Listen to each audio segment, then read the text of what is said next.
once again.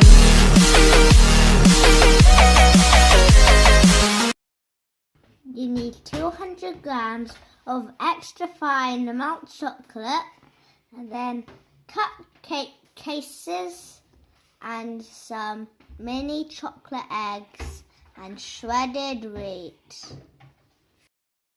You need to put 80 grams of shredded wheat.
All the shredded wheat into the shredded wheat or the chocolate.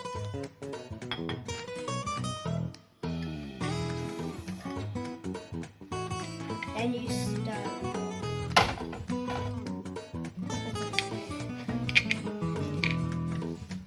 Satisfying.